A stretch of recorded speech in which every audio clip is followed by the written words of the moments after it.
With loving greetings from all souls at this station, this is Matthew. Let us begin with the assurance that all major happenings are right on target with the divine plan to liberate Earth from all vestiges of darkness.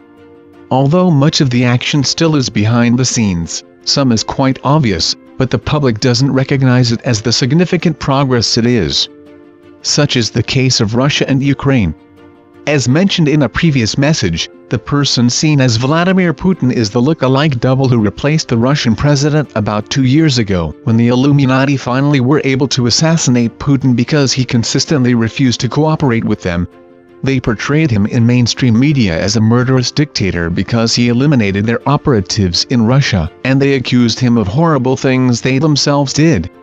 What is important in this moment is that the double, initially one of the Rothschild puppets, now is working with and protected by the light forces. Russians are not wantonly bombing cities as reported by mainstream media and often depicted by old or photoshopped photos and film clips. They are destroying laboratories that produce and store bioweaponry and other Illuminati entrenchments, but like most of the rest of the world's people, the Ukrainians don't know that, and they are frightened, anxious, and sad. Even if they knew about the strategic targets, explosions, and foreign troops, still would be traumatizing. Later on, they will know the truth about what is happening, and some among the hundreds of thousands who are leaving the country already do. They have been working with the Illuminati. In time, all peoples will know that what some say is an unprovoked war or a dangerous invasion has another purpose too. It will reunify a population that was separated when new borders were established to put regions with abundant natural resources under the control of Illuminati-installed democratic governance. The United States president seen publicly also is a look-alike double, and he has to say and do whatever he is told, including advocating that everyone be vaccinated.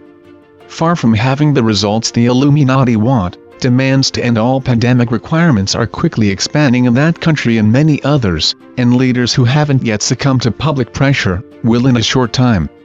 The peoples are fed up with mandates that are damaging psychologically, economically, academically, and, as medical specialists are rightly saying, health-wise.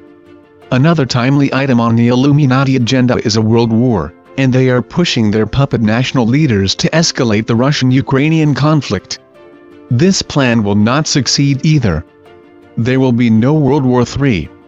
The drama of technologically produced effects during opening and closing ceremonies of the Olympics has motivated the Illuminati to consider something else on their agenda, the illusion that an extraterrestrial civilization is invading Earth. So, what we said some time ago bears repeating. We have been told they no longer control the technology required to produce a holographic invasion, but if that is attempted, universal family members will turn it into spectacular entertainment. Please ask Matthew what God meant by the roadway will have potholes and bumps here and there. Ordinarily we would not be so presumptuous as to expound upon God's words, but we know what he was referring to and have his permission to speak about the potholes and bumps. As you can imagine, some pertain to what is happening in Ukraine and how that may play out. There could be another false claim about a new virus variant that results in another lockdown. If defiance were to turn violent, national leaders could declare martial law to restore order.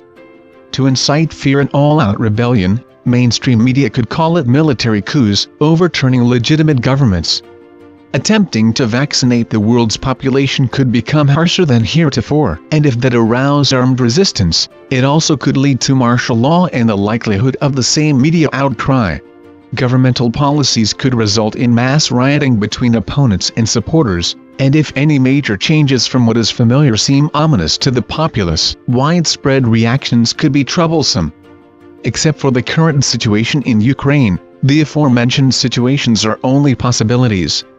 It is the energy of billions of thoughts, feelings, and actions that will determine what is to come day by day, and, dear family, whatever that may be, you are well prepared to handle it fearlessly and help others deal with it. Please keep in mind what else God said.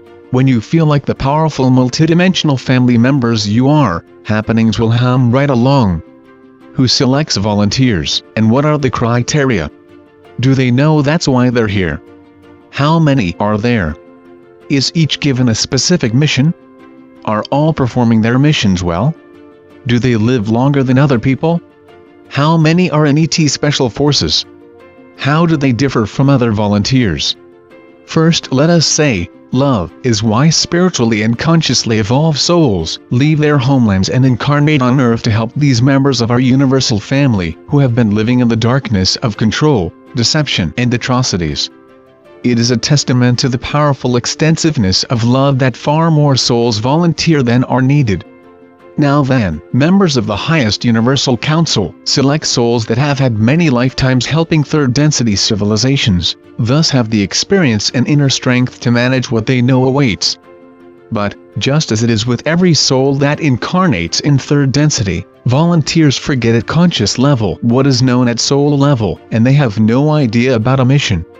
However, they are consciously aligned with their soul's messages, intuition, instinct, conscience, inspiration, and aspiration. Most heed that strong guidance and make free will choices in line with their missions, albeit without awareness that they are. They number in the many millions throughout the world. We don't know the exact figure, and the majority don't think of themselves as light workers, light warriors, or starseeds, terms most often used to designate volunteers. When the earliest group came nigh onto a century ago, darkness blanketed the planet. As the arrivals became older and felt they had a purpose, so to say, it was difficult for them to do anything except be the light, and, with rare exceptions, that is all missions called for, back then. Most still do. Light in abundance is continuously needed to raise the collective consciousness of a third-density civilization, and all volunteers have the opportunity to benefit the society by living from the heart. God said, "The heart is the seat of the soul," thereby beneficially influencing people whose lives they touch. However, some souls' cumulative lifetime experiencing prepares them for specific roles such as community or regional leaders, judges, engineers, scientists, teachers, visionary, medical personnel, inventors, artists, investigative journalists, or innovative entrepreneurs.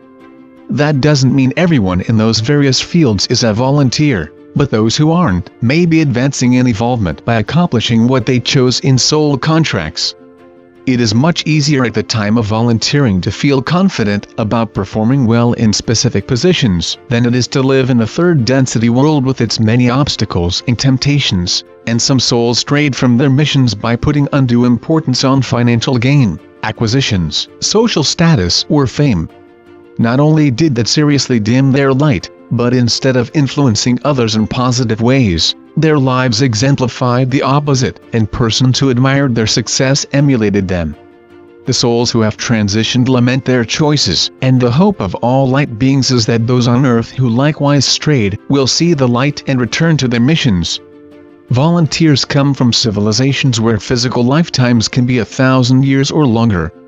In some cases, individuals have a farewell celebration with family and friends, then dematerialize their bodies, and the souls incarnate in a civilization where they can further advance in awareness. But on Earth, bodies of volunteers become ill, age, and die, and the soul's contracts contain a lifespan choice, so there is frequent turnover in the ranks. When they transition to spirit life, myriad others remain, and new ones arrive. Almost always that is by birth, but now and then, they come as adults who aren't seen publicly during the short time their bodies are adjusting to Earth's lower frequencies. In these few cases, all documentation needed to establish a lifetime history is put into place, so the persons can integrate into the population without question as to their background and qualifications. They come to replace members of the extraterrestrial special forces who transition, or because their expertise in many fields and fluency in numerous languages will facilitate planning or negotiating international matters. Members of the force number in the thousands, and they're stationed around the world wherever they are needed. In addition to the great difference in size of this group and the other volunteers and the occasional arrival of an adult, souls in the force also differ in other ways. All come from the most highly evolved civilizations, where they held responsible positions. They know who they are, and none has ever strayed from his or her mission. They retain their innate abilities of manifestation, dematerialization, teleportation, astral travel, telepathic communication, being present in spirit only, thus invisible to bystanders, and reading thoughts of others, nearby or distant. Those extraordinary abilities, that is, in persons on Earth, enable these volunteers to be especially valuable in intelligence agencies, the sciences, medical laboratories, information analysis, military forces and governments. And a few are prodigies, which shouldn't be surprising, and a few are what you call illusionists. That may seem a frivolous mission, but it is purposeful. By walking through a brick wall or producing an automobile out of thin air, for instance, they are showing these are possible. Thoughts about any possibility proceed developing, more accurately, activating the ability to accomplish it, and those entertainers are stimulating their audiences to contemplate how such feats can be managed. You could say they are the way showers to Earth's peoples discovering their own innate capabilities.